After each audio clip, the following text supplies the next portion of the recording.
ఆదిలాబాద్ లో municipal chairman ఎన్నిక సందర్భంగా ఉద్రిక్త పరిస్థితులు నెలకొన్నాయి. బల్దియా కార్యాలయం వద్ద స్థానిక ఎమ్మెల్యే శంకర్, డీఎస్పీ జీవన్ రెడ్డి మధ్య వాగ్వాదం చోటు చేసుకుంది. ఓటు హక్కు లేని వారిని కార్యాలయం లోపలికి ఎలా అనుమతిస్తున్నారని ఎమ్మెల్యే ప్రశ్నించారు.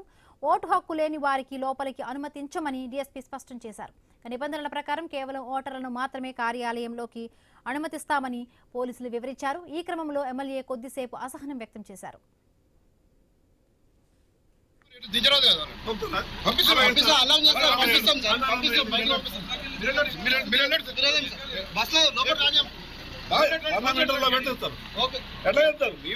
ఎలక్షన్ కమిషన్ మీ వాళ్ళు కూడా వచ్చారు, మరి వాళ్ళు కూడా మీ వాళ్ళు వచ్చి వాళ్ళకి పంపిస్తాను. బస్సులు వచ్చింది సార్, మరి ఏం చేస్తుంది? బస్సులు వచ్చిన వాళ్ళు పంపిస్తాను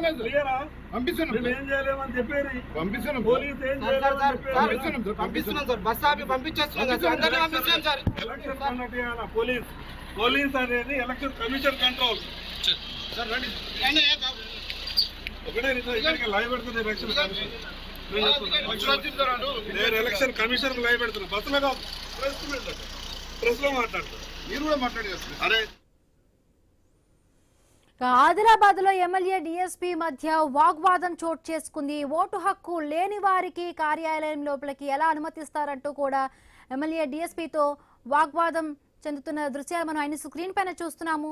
సో ఎలా అనుమతిస్తారంటూ కూడా ఎమ్మెల్యే ప్రశ్నించారు. సో నిబంధనల ప్రకారం మాత్రమే ఓటర్లను మాత్రమే లోపలికి అనుమతించామంటూ కూడా డీఎస్పీ ఎమ్మెల్యేతో కూడా మాట్లాడుతున్న విజువల్స్ చూస్తున్నాం. రైట్, మరిన్ని పూర్తి అప్డేట్స్ మా కరెస్పాండెంట్ శ్రీనివాస్ అందిస్తారు. శ్రీనివాస్, ముందు ఉమ్మడి ఆదిలాబాద్ జిల్లాలో ఇటు కౌన్సిలర్లు, మున్సిపల్ చైర్పర్సన్, వైస్ చైర్మన్ల ఎన్నికలో అయితే ఉద్రిక్త పరిస్థితులు అయితే నెలకొంటున్నాయి. ఆదిలాబాద్ మున్సిపల్ చైర్మన్ ఎన్నిక సందర్భంగా బల్దియా కార్యాలయం వద్ద స్థానిక ఎమ్మెల్యే పాయల్ శంకర్, డిఎస్పీ మధ్య వాగ్వివాదం అయితే చోటు చేసుకుంది. ఓటు హక్కు లేని వారిని కార్యాలయం లోపలికి ఎలా అనుమతిస్తున్నారనేసి ఎమ్మెల్యే ప్రశ్నించగా, ఓటు హక్కు లేని వారిని ఎవరిని కూడా తాము అనుమతించలేదనేసి ఇటు డిఎస్పీ స్పష్టం చేసిన పరిస్థితులు అయితే ఉంది. నిబంధనల ప్రకారం కేవలం ఓటర్లను మాత్రమే తాము కార్యాలయంలోకి అనుమతిస్తున్నామని ఇటు పోలీసులు డిఎస్పీ చెప్పడంతో అయితే కొంతసేపు అయితే ఆ ఎమ్మెల్యేని అయితే అసహనం వ్యక్తం చేసిన పరిస్థితులు అయితే ఇటు ఆదిలాబాద్ జిల్లాలో ఉండగా ఇటు కేతన్పల్లి మున్సిపాలిటీకి సంబంధించి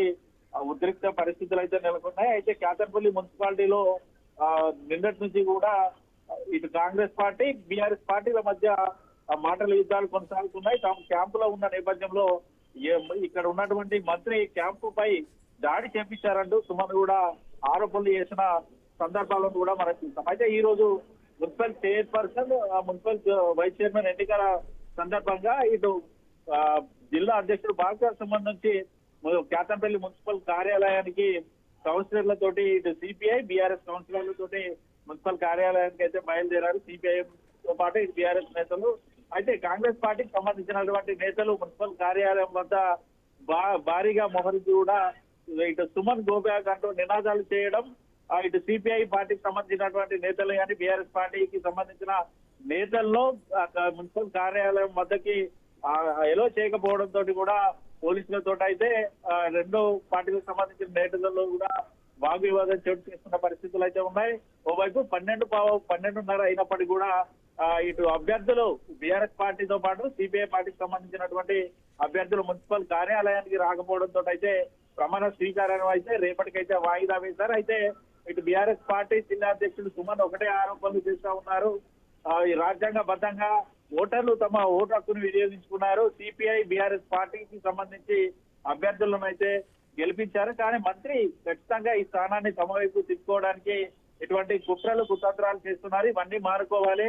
ఆ ఓటర్లు ఇచ్చిన తీర్పుకు అనుగుణంగా కూడా ఆయన నడుచుకోవాలంటే కూడా బాల్క సుమన్ అయితే ఇటు ఆరోపణలు చేస్తున్న పరిస్థితులు అయితే ఉన్నాయి. ఇప్పటికే బాల్క సుమన్ ఆధ్వర్యంలో అయితే ఇటు కేతన్పల్లి మున్సిపల్ ఫ్లైఓవర్ పైన కూడా వారు ధర్నా కార్యక్రమం అయితే నిర్వహిస్తున్న పరిస్థితులు అయితే కేతన్పల్లి మున్సిపాలిటీలో ఉండగా ఇటు కాంగ్రెస్ అస్మాబాద్ మున్సిపాలిటీలో కూడా కొంత ఉద్రిక్త పరిస్థితులు నెలకొన్నాయి. ఇప్పటికే కాకినాడ మున్సిపాలిటీకి సంబంధించి తమ అభ్యర్థిని కిడ్నాప్ చేశారంటూ ఆ ఎంఐఎం నేతలు కూడా పోలీస్ స్టేషన్ లో ఫిర్యాదు చేసిన పరిస్థితులు అయితే ఉండగా అస్మాబాద్ మున్సిపల్ స్థానానికి ఇటు బీఆర్ఎస్ పార్టీలు తమ వైపు మెజార్టీ ఉందని చెప్తున్నప్పటికీ కూడా పూర్తిగా ఇటు అభ్యర్థులు రాకపోవడంతో కూడా కొంత వాయిదా తీర్మానం పడే అవకాశాలు ఉన్నాయి. ఇటు ఖానాపూర్ మున్సిపాలిటీకి సంబంధించి కూడా బీజేపీ పార్టీకి సంబంధించిన అభ్యర్థులు 4, బీఆర్ఎస్ పార్టీకి సంబంధించి 4 అభ్యర్థులు గెలుపొందారు. మరోవైపు కాంగ్రెస్ పార్టీ నుంచి 3 అభ్యర్థులు, ఇండిపెండెంట్ అభ్యర్థి ఒకరు గెలుపొందడంతో అయితే ఇండిపెండెంట్ అభ్యర్థి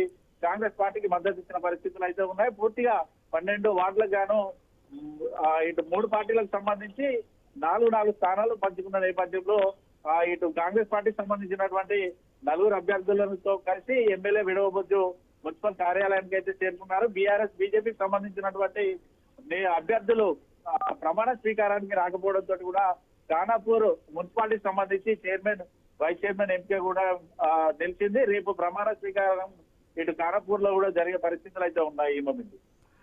right, thank you Srinivas, thanks for the updates.